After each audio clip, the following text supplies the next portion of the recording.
오늘 같이 우리 은혜를 함께 나누고 싶은 말씀은 스가랴서 본문입니다. 우리 잘 아시겠지만 이 스가랴서는 구약에서 바벨론에 그 70년 동안 포로 생활하고 난 다음에 돌아온 포로 귀환 이후에 이스라엘의 상황과 관련해서 말씀을 전한 본문인데요.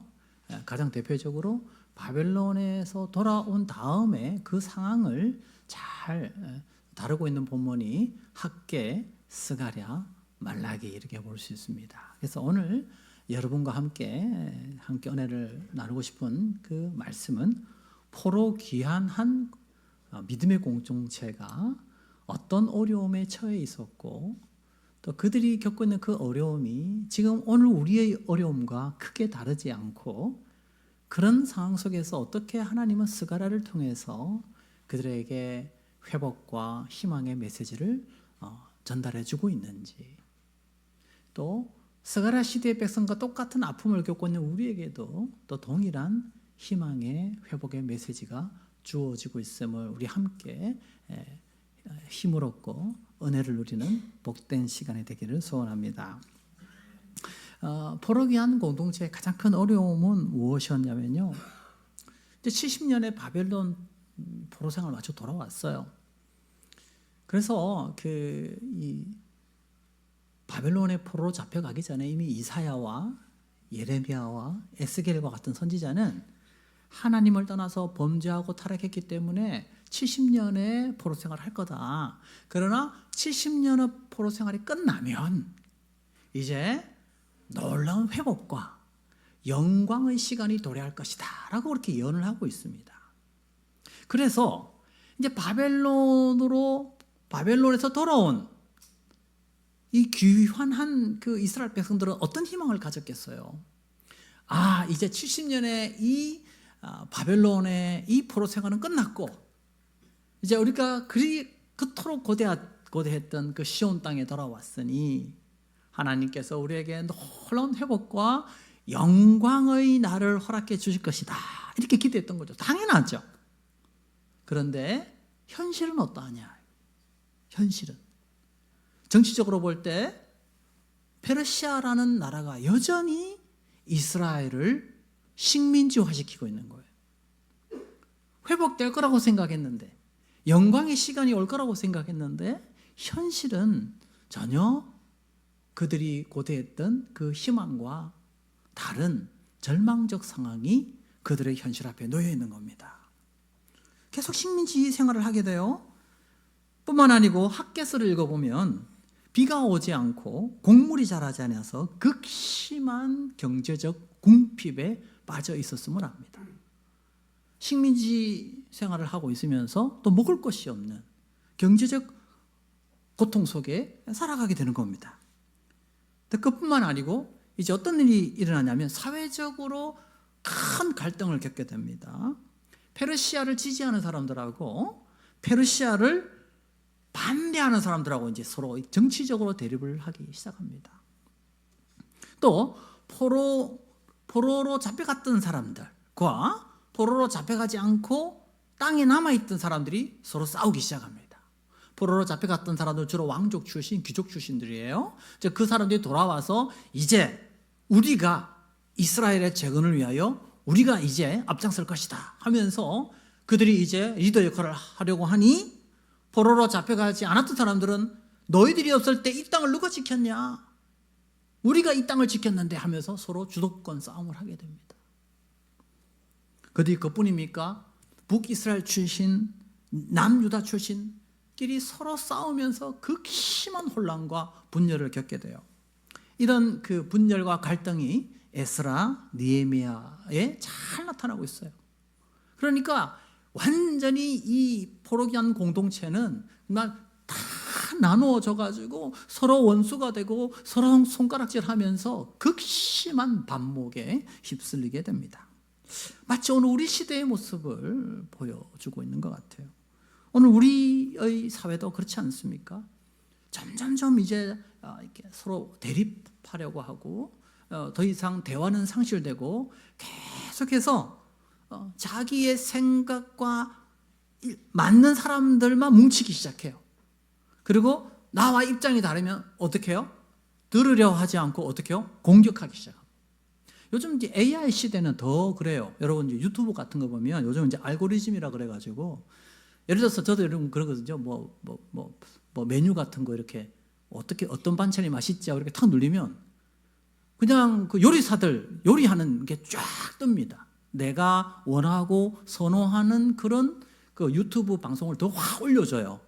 그러니까 이제 내가 어떤 정치적 어떤 상황도 내가 이런 색깔을 좋아한다 그러면요 그쪽 유튜브 방송이 쫙 올라와요. 그럼 어떻게 될까요? 이제는 내가 원하고 내가 듣고 싶은 것만 열심히 듣게 돼요. 그리고 또 그렇게 되면 양측이 어떻게 돼요? 완전히 진영으로 확 나눠져 가지고 이제는 더 이상 뭐가 안 됩니까? 들으려 하지 않아요. 무조건 내가 옳고 당신은 무조건 틀렸다.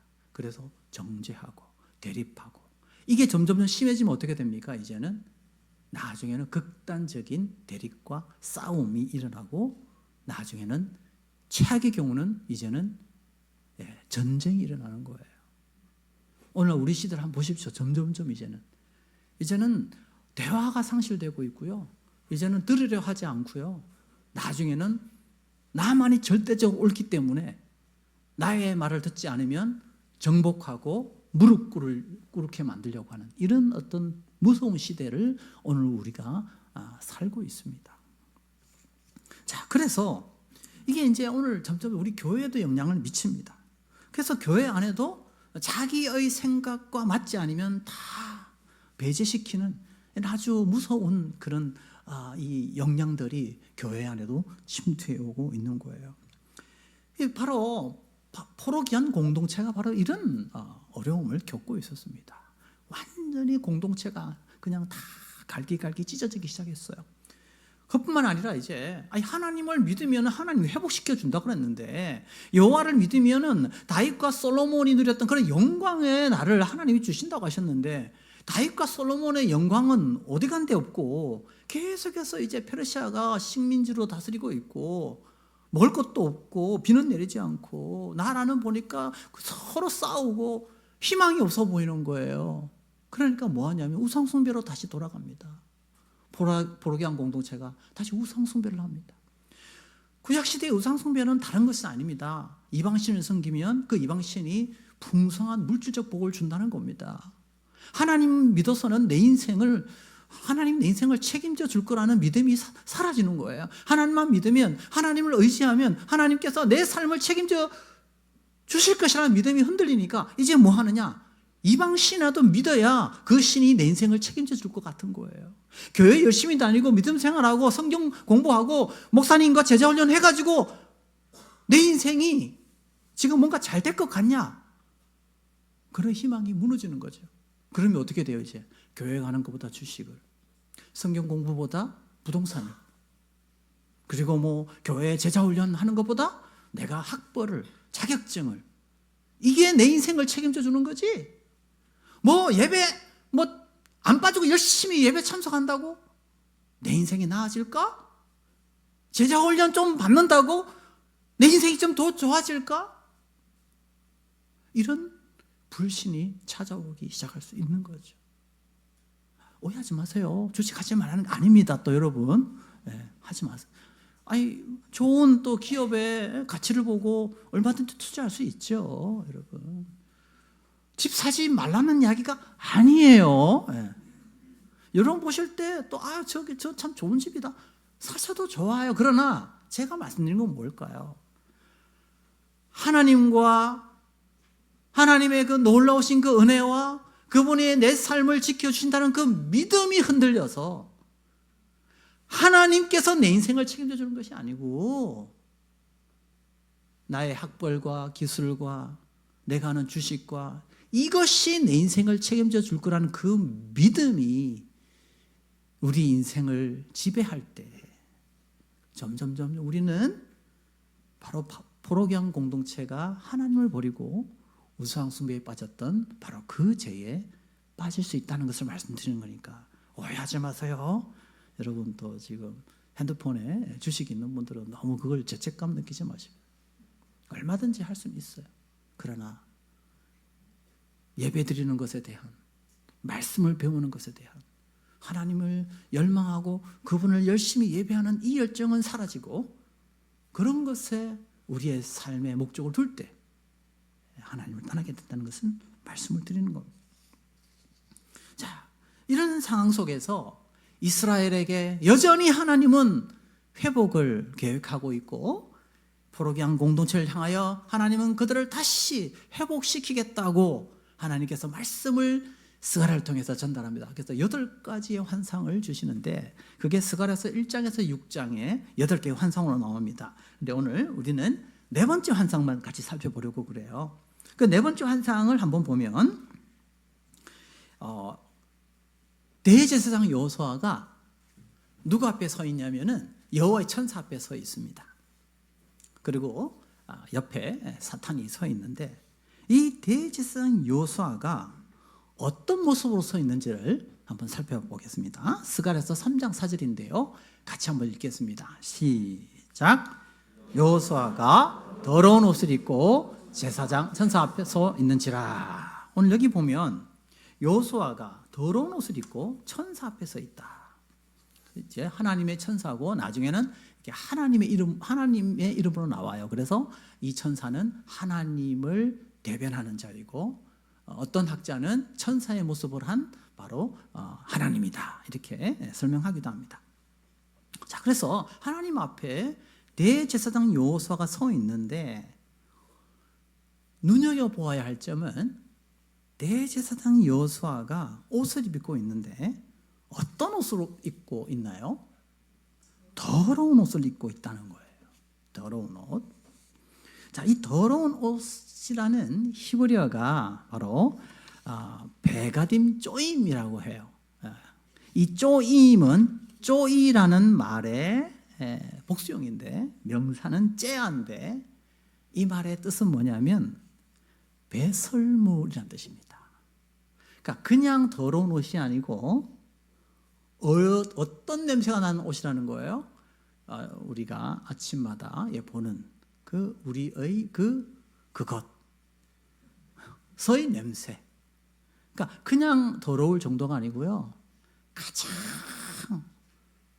정말 썩은 냄새가 나는 역겨운 냄새가 나는 옷을 입었다라고 볼 수가 있어요. 그러니까 얼마나 더러운 옷인지 이해되겠죠. 이걸 한글로 번역하기가 참 어려운 거예요. 그래서 그냥 더러운이라고 번역했지만 원래의 뜻은 좀 심하게 말하면 너무 악취가 나서 도저히 맡을 수 없는 그런 냄새가 나는 옷이다. 이렇게 보시면 이해가 빨리 올 겁니다. 그래서 제가 오래전에 어떤 지하철을 탔는데 그 지하철에 출퇴근 시간이었습니다. 그러니까 얼마나 자리가 없습니까? 꽉 차 있는 그 지하철에 어떤 칸에 텅 비어 있는 거예요. 그래서 야, 저기 왜 자리가 비어 있지 하고 딱 갔는데 보니까 사람들이 앉지 않고 비어 있어요. 그러니까 이제 어떤 분이 이제 한 거예요. 술을 먹었든지 모르겠어요. 그 냄새가 너무 나니까 아무리 불편해도 그 냄새가 싫으니까 아무도 가려고 하지 않죠. 물론 예외의 한 여인을 봤습니다.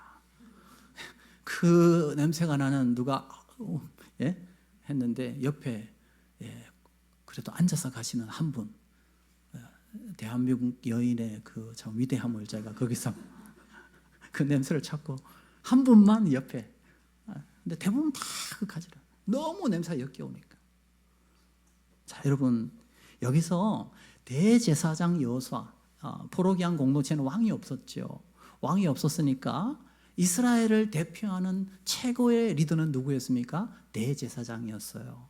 그래서 여호수아가 바로 대제사장이었으니 그 당시 이스라엘의 최고 대표자라고 볼 수 있고 그는 그 이스라엘을 대표하는 자.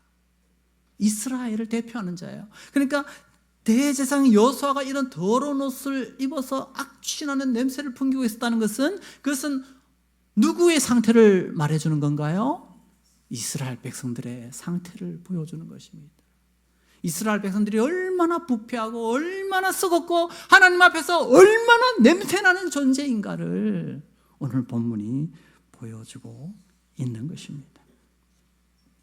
자, 그래서 여러분, 이 대제사장 여호수아는 원래 어떤 자이냐, 어떤 옷을 입고 있느냐 한번 볼까요? 출애굽기 28장 4절에서 6절을 우리 화면을 통해서 같이 읽어보겠습니다. 시작. 그들이 지을 옷은 이러하니 곧 흉패와 에봇과 겉옷과 반포 속옷과 간과 띠, 그들이 내 형제 아론과 그 아들들을 위하여 거룩한 옷을 지어 아론이 내게 제사장 직분을 행하게 하라. 그들이 쓸 것은 금실과 청색, 자색, 홍색 실과 가늘게 꼰 배실이니라. 그들이 금실과 청색, 자색, 홍색 실과 가늘게 꼰 배실로 정교하게 짜서 에봇을 짓되. 여러분, 구약의 제사장들의 옷은 어떻게 만드느냐 하면 여기 보시면요, 그 에봇이라고 하는데 그 에봇은요 금실과 청색, 자색, 홍색 실과 가늘게 꼰 배실. 일반인들은 이런 옷을 입지 않아요. 누구만 이런 옷을 입습니까? 대제사장만. 특별하게 제조해서 누가 보더라도 이스라엘 백성들 중에서 누가 가장 거룩하냐? 제사장들이 가장 거룩한 것이고요. 그 제사장 중에서 또 특별히 누가 거룩합니까? 대제사장이 가장 거룩합니다. 머리에 관을 쓰고 여호와께 성결이라는 글이 새겨져 있습니다.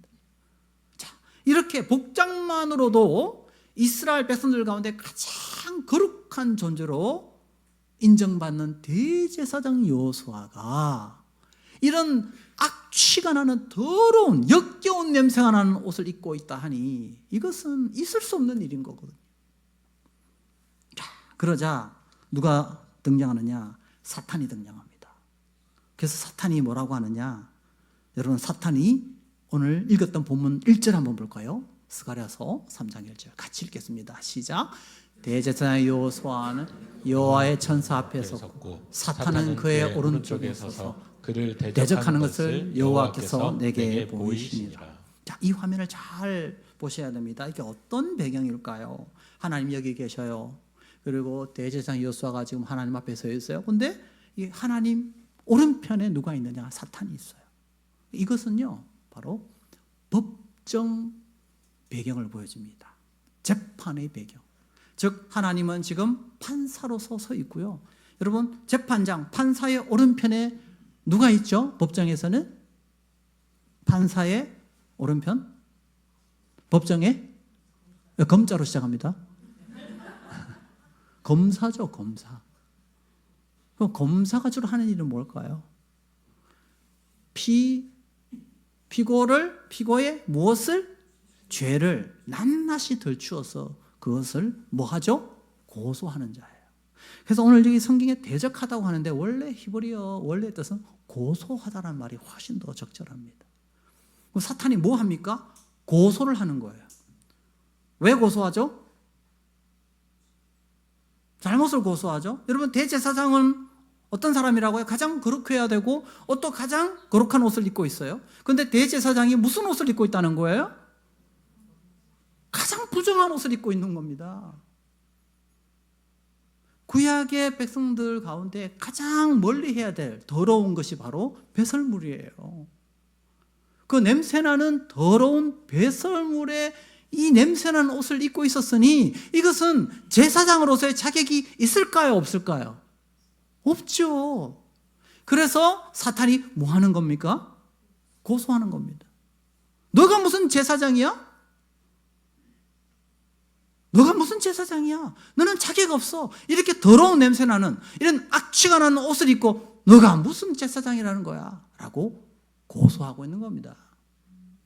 자, 그러면 여러분, 사탄의 이 고소가 전혀 거짓말을 하는 게 아니죠. 물론 사탄은 거짓말도 해요. 그런데 때로는요 굉장히 어떤 사실을 가지고, 부분적인 사실을 가지고 공격을 하기 시작합니다. 그래서 죄를 지적합니다. 죄를 공격합니다. 사탄의 많은 그런 참 공격이 있죠. 그런데 사탄의 여러 가지 그 공격 중에 하나가 뭐냐면 우리가 죄를 지었을 때, 우리가 잘못했을 때 그 죄와 잘못을 가지고 아주 집요하게 찾아와서 우리를 공격하는 거예요. 자, 이런 사탄이 너는 자격 없어. 너가 무슨 제사장이야. 이건 또 이스라엘에게도 던지는 메시지예요. 너희들이 하나님 백성이라고? 야, 너희들이 하나님 백성이라고 우상 숭배하고 너희들이 하나님 백성이라고 그렇게 악을 행하고 그래서 너희들 70년 동안 너희들 바벨론 포로 생활하지 않았냐? 근데 바벨론 포로 생활하고 돌아와서 또 너희들 또 죄짓지 않냐? 또 우상 숭배하냐? 그런데 너희들이 무슨 성전을 건축하고 너희들이 하나님 나라를 위해서 뭘 열심으로 헌신한다는 거냐? 말도 안 된다. 너희들은 자격 없다. 그냥 그만둬. 이렇게 유혹해 오는 겁니다. 오늘날로 따지면, 오늘 우리에게 따지면 너 어저께 또 이런 죄 지었지. 너 이렇게 싸웠지. 근데 네가 무슨 자격이 있어 저기서 예배를 드리는 거야. 어이 장세훈, 너 어저께 이런 지었잖아. 너 일주일 전에 이렇게 했잖아. 너도 화냈잖아. 뭐 거짓말했잖아. 막 그렇게 저에게 공격이 오는 거예요. 저도 어려운 때가 한 번 있었어요. 여러 가지 제 기억 속에 어떤 때냐면은 제가 이제 이게 이제 이 신학대학원 교수 사역을 하면서 제가 또 개척도 좀 했었거든요. 개척교회를 한 5년 했는데 토요일이었어요. 토요일이었는데 저희는 다 이제 개척교회가 사람이 많지 않아 가지고 우리 큰 아들이 교회 반주를 했습니다. 그때가 이제 고1 때인가 아마 그랬던 것 같은데 이게 너무 집에 방이 너무 어지러운 거예요. 그냥 그 왜 뱀이 껍질을 벗듯이 옷이 그대로 있는 거야. 바지가 그대로. 이 바지 알죠? 이렇게 그냥 이렇게 하면 그대로 내려온 바지. 뱀이 껍질을 벗듯이 그냥 모든 방이. 그래서 제가 그 옷걸이 있잖아요. 옷걸이 그걸 가지고 이렇게 좀 걸어라 하고 갖다 줬어요. 그런데 그 옷걸이는 그대로 있고 여전히 온 바닥에 뭐 아시겠죠? 속옷뿐만 아니고 겉옷 다. 근데 이제 또 아이 엄마는 너무 착해가지고 잔소리를 안 해요. 근데 저는 너무 못 보겠는 거예요. 그 방이 너무 더러워서. 이게 참다가 이제 터진 거예요. 화를 막 확 내고 이렇게 더럽게 할 것 같으면 너 방 쓰지 마. 그래서 막 소리를 질렀어요. 왜냐하면 몇 번 경고를 줬어요. 제가 처음부터 하는 거 아닙니다. 네. 경고를 줬어요. 치우면 좋겠다. 치우면 좋겠다. 치우자. 안 치우니까 제가 아예 그래서 옷걸이를 주면서 걸자. 왜 안 걸어? 하고 이제 터진 거예요. 그때가 언제냐? 토요일 날 저녁이었어요. 소리를 지르고 막 쳐. 근데 우리 아들이 뭐 했다고요? 반주. 제가 주일날 뭐 해야 될까요? 설교를 해야 돼. 걔는 뭐 한다고요? 반주. 너무 고통스러워. 내가 주일날 설교를 할 수 있을까? 마귀가 와서 공격하는 거예요. 넌 목사도 아니야. 그렇게 소리 지르고 그렇게 해서 네가 무슨 주일날 예배를 드린다고? 너는 위선자야. 이렇게 막 공격해. 너무나 고통스러웠습니다. 사탄은 그렇게 우리에게 공격해 옵니다. 자, 이럴 때 잘못된 두 가지 반응이 있어요. 첫 번째 반응은 뭐냐면요. 무시하는 거예요. 막 그렇게 공격해 오면 아니야, 난 그런 사람 아니야. 이렇게 무시하는 거죠. 분명히 잘못했어요. 분명히 죄를 지었어요. 그런데 어떻게 해요? 아니야. 거부하면서 회피하는 거죠. 그러면 어떻게 됩니까? 이중적 신앙생활을 합니다. 그대로 죄를 지으면서 주일날 교회에 와서는 전혀 그렇지 않은 것처럼 그렇게 신앙생활을 하는 거죠. 이게 바로 이중적 신앙생활. 이게 바리새인적 신앙생활이에요. 이거 아주 무서운 겁니다. 그래서 죄를 지었을 때 그 죄를 인정하지 않고 회피하는 것, 무시하는 것, 굉장히 위험해요. 제가 오래전에 저랑 같이 이렇게 친했던 목사님이 계셔요. 그분이 이제 부교육자 시절이었어요. 강남에 좀 큰 교회, 아주 큰 교회 부교육자셨는데 그 교회에 이제 청년부가 한 몇천 명 되니까 청년들이 모르고 이렇게 교회를 왔다 갔다 하니까 야, 이참에 우리 그 목사님이 성도들, 청년들 이렇게 좀 이렇게 소개해가지고 같은 교회 청년들 믿음 안에서 이렇게 좀 만나서 이렇게 가정을 꾸리게 우리가 잘 도와주면 어떻겠냐 해가지고 결혼 상담소를 이렇게 열었어요. 한 달 만에 문을 닫았다고 합니다. 왜 그러냐? 와서 처음 묻는 게 그 사람이 얼마나 믿음이 좋고 또 얼마나 인품과 성품과 그 사람의 됨됨이가 좋은가를 묻지 않고 아버지 엄마가 뭐 하는 사람이냐, 어디에 사느냐, 이걸 먼저 묻더라는 거예요. 그래서 목사님이 회개하면서 내가 성도들 잘못 가르쳤다. 그리고 당장 문 닫고 목사님이 눈물 흘리면서 회개하셨대요. 올라보면 우리 성도들이 이게 이중적일 수 있어요. 그런 어떤 세속적인 죄에 대해서는 전혀 해결하지 않고 전혀 그렇지 않은 것처럼 와서 포장된 신앙생활을 할 수 있다는 거예요. 또 다른 또 문제는 뭐냐면요, 사탄이 이렇게 공격해 오면 넌 안 돼, 넌 이런 죄를 지었기 때문에 넌 할 수 없어.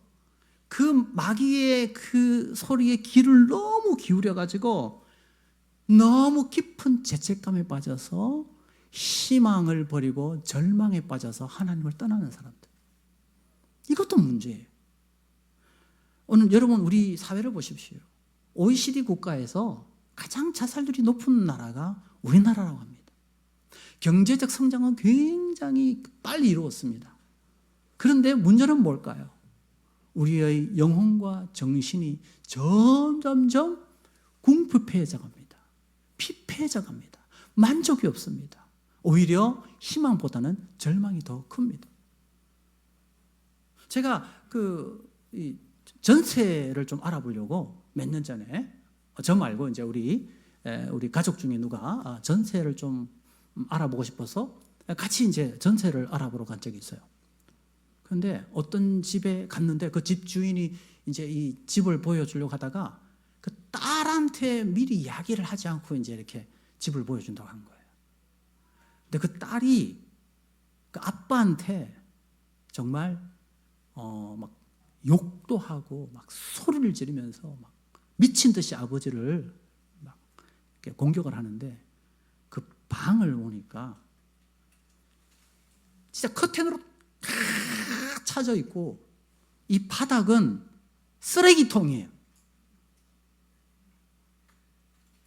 제가 그걸 보고 뭘 느꼈냐면요, 사회와 완전히 단절되어서 이 한 줄기의 빛을 거부하는 그 한 여자 어린 청년을 보면서 제가 뭘 느꼈냐면 사탄에 완전히 사로잡혀 있는 그 모습을 느낄 수가 있었어요. 제가 그거 보면서.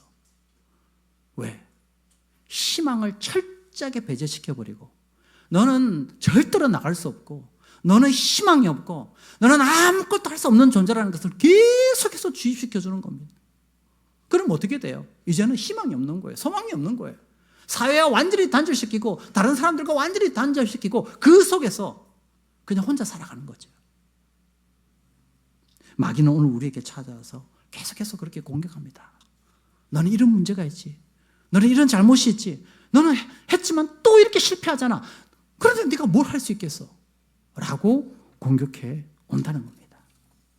자, 이럴 때 여러분 여호수아는 어떻게 반응할까요? 여호수아는 그래 나는 죄를 짓지 않았어, 아니야 나는 그런 죄가 없어 라고 부정하지도 않고요. 그렇다고 마귀가 계속해서 공격해 올 때 그 마귀의 그 음성에 귀를 기울이고 자기 자신을 완전히 포기해버리는 그런 결단을 하지 않습니다. 오히려 여호수아는 어떻게 하죠? 스가랴서 3장 1절 한번 다시 한번 볼까요? 같이 한번 읽겠습니다. 시작. 대제사장 여호수아는 여호와의 천사 앞에 섰고. 자, 이 더러운 옷이 냄새 나요. 역겨워요. 그죠? 네. 자, 그런데 이 더러운 옷을 입고 대제사장 여호수아는 어떻게 합니까? 마귀에게 갑니까? 사탄에게 갑니까? 아니죠. 누구 앞에 서요? 하나님 앞에 서요. 이 더러운 옷을 입고, 그렇지만 더럽지만 냄새나지만 그 옷을 입고 그래도 누구 앞에 갑니까? 하나님 앞으로 가는 거예요. 자, 이렇게 하나님 앞에 나아가니까 4절 한번 볼까요? 4절. 하나님이 어떻게 하시는지. 스가랴서 3장 4절. 자, 같이 읽겠습니다. 시작. 여호와께서 자기 앞에 선 자들에게 명령하사 그 더러운 옷을 벗기시라 하시고 여호수아에게 이르시되 내가 내 죄악을 제거하여 버렸으니 내게 아름다운 옷을 입히리라. 그 더러운 옷을 입고 하나님 앞에 갑니다. 나아갑니다. 그러자 하나님이 어떻게 해요? 그 더러운 옷을 다 벗깁니다. 이 죄는, 그래서 이 더러운 옷을 벗기는 것이 곧 무엇으로 설명해요? 너의 죄악을 내가 제거하여 버렸다. 우리의 죄를 우리의 힘으로 해결할 수 있습니까? 우리의 부정함을 우리의 힘으로 해결할 수 있습니까? 나의 연약함을 내가 채울 수 있습니까? 나의 절망을 내가 해결할 수 있습니까? 절망의 모습 그대로, 나의 죄 있는 이 모습 그대로 그냥 주님 앞에 나아가면 주님께서 우리의 이 허물을 벗기시고 냄새나는 것을 벗기시고 우리에게 무엇을 입혀주신다고요? 아름다운 옷을 입혀주십니다. 할렐루야. 이 아름다운 옷이라는 히브리가 마할라자흐라는 거예요. 이것은요, 이스라엘 백성들이 가장 기쁘고 즐거울 때 입는 옷이에요. 그래서 다른 성경에는 이거를 예복, 의복이라고 합니다. 주로 결혼식 때 입는 옷이에요. 여러분, 턱시도 몇 번 입습니까? 여러분, 저기 드레스 몇 번 입어요? 매일 입습니까? 너무 비싸가지고 딱 평생에 한 번 입는 옷입니다. 왜? 너무 비싸기 때문에 매일 입고 있을 수가 없어요. 만약에 오늘날로 만약에 이걸 바꿨다면 아마도 여성들에게는 웨딩드레스라고 했을 겁니다. 너무 비싸기 때문에 매일 입을 수 없는 최고의 옷을 입히셨다는 거예요. 그 옷이 누구의 옷입니까? 예수님의 보혈로 깨끗이 우리를 씻으셔서 예수님의 십자가의 보혈의 의의 옷으로 우리를 입혀주신 것입니다. 그래서 여러분, 레위기 4장 11절에서 12절을 보겠습니다. 자, 우리 다 같이 한번 읽어볼까요? 시작. 그 수송아지의 가죽, 그 모든 고기와 그것의 머리와 정강이와 내장과 똥 곧 그 송아지의 전체를 진영 바깥 재버리는 곳인 정결한 곳으로 가져다가 불로 나무 위에 사르되 곧 재버리는 곳에서 불사를 지니라. 이게 속죄제는 구약에 여러분 제사가 5가지 있잖아요, 그죠? 번제, 소제, 화목제, 속죄제, 속건제 다 있잖아요. 근데 이 속죄제의 특징은 뭐냐면 이 제물을 제단에서 태우지 않고 어디서 태우냐면 진 바깥에, 아예 그 공동체가 있는 이 공동체 진 바깥에서 어떻게 태우냐? 오랫동안 제가 될 때까지 태웁니다. 왜 그럴까요? 오늘 본문에 보세요. 다시 한번 본문 펼쳐보실래요? 레위기 4장 11절, 12절. 그게 뭐가 있기 때문일까요? 12절 첫 번째 뭐가 나와요? 12절 첫 번째? 예, 좀 세게. 예. 똥, 배설물이에요. 왜냐하면 구약 시대에 이 배설물은 가장 부정하고 더러운 것이었기 때문에 그래요. 그러니까 이거는 너무나도 이 오염을 시킬 수 있는 그런 위험성이 너무 컸기 때문에 이 똥이 묻어있는 이 제물은 어디로 옮겨서 진 바깥에서 그냥 태우는 게 아니고 어떻게 해요? 제가 될 때까지 길게 오랫동안 태워가지고 없앴다는 거예요. 그래서 구약의 이 레위기 주석을 쓴 고든 웨남이라는 학자는 이렇게 해석해요. 왜 그러면 이거를 그렇게 제가 될 때까지 길게 태웠을까? 그것은 이 배설물이, 똥이 너무나도 오염력이 강하기 때문이다. 그래서 그 죄의 그 오염력을 철저하게 무력화시키기 위하여 오랫동안 길게 태워서 없앴다는 거예요. 자, 그런데 이 속죄제의 이 희생을 누가 성취하느냐? 여러분, 히브리서 13장을 한번 보겠습니다. 히브리서 13장 10절에서 12절. 같이 한번 읽어보겠습니다. 시작. 우리에게 제단이 있는데 장막에서 섬기는 자들은 그 제단에서 먹을 권한이 없나니 이는 죄를 위한 짐승의 피는 대제사장이 가지고 성소에 들어가고 그 육체는 영문 밖에서 불사름이라. 그러므로 예수도 자기 피로서 백성을 거룩하게 하려고 성문 밖에서 고난 받으셨느니라. 아멘. 자, 여기 보니까 예수님이 어디서 십자가에 달려 죽으셨습니까? 11절에 뭐라고 그러겠죠? 그 육체는 어디서? 영문 밖에서. 왜 영문 안에서, 진 안에서, 예루살렘 안에서 예수님께서 돌아가지 아니하시고 왜 골고다 영문 밖에서, 그것도 1시간, 2시간 그렇게 고통당하여 돌아가시지 아니하시고 오랜 기간 동안 고통당하시면서 그 오랜 기간 피를 흘리시면서 왜 그렇게 십자가 달려 돌아가셔야 했을까요? 바로 속죄제의 이 희생을 이루시기 위해였습니다. 죄가 너무 강하기 때문에, 이 죄의 힘이 너무 크기 때문에. 그래서 예수님이 어떻게 해요? 십자가 골고다에서 영문 밖에서 오랜 동안 피를 흘리시면서 그 고통 속에서 십자가에 달리셨던 것입니다. 그래서 죄가 아무리 힘이 있고 죄의 근세가 아무리 강하다 할지라도 예수님께서 그 오랜 기간 피를 흘리셔서 우리의 죄를 다 해결하셨기 때문에 우리가 범죄할 때마다, 실패할 때마다, 넘어질 때마다 그 모습 그대로 이 더러운 옷을 입고 그냥 십자가 앞에 나가서 십자가를 붙들면 예수님이 어떻게 하신다는 거예요? 어떻게 해요? 우리 더러운 옷을 벗기시고 가장 보배롭고 가장 아름다운 그분의 십자가의 옷으로 우리를 아름다운 옷으로 입혀 주신 줄로 믿습니다. 그럼 여러분, 혹시 여기에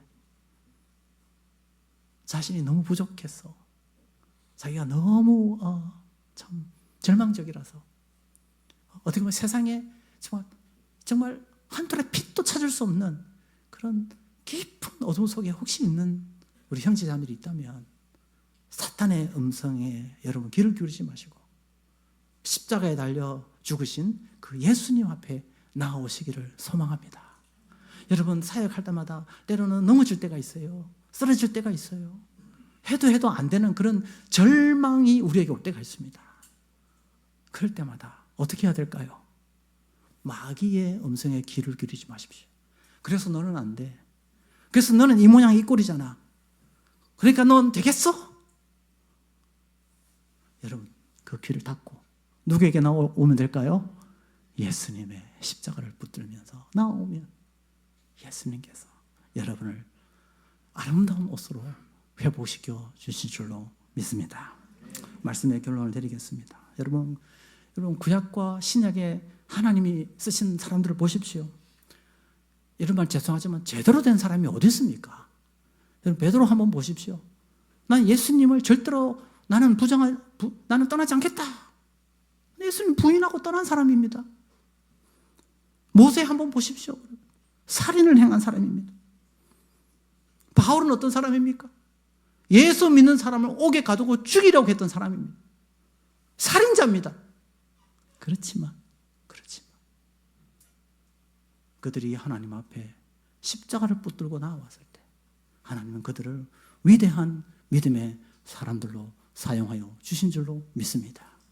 여러분, 오늘 이 시대에 정말 많은 잘못된 정보들이 홍수처럼 지금 우리의 귀와 눈을 멀게 하는 이 시대에 우리는 오직 무엇을 붙들어야 되겠습니까?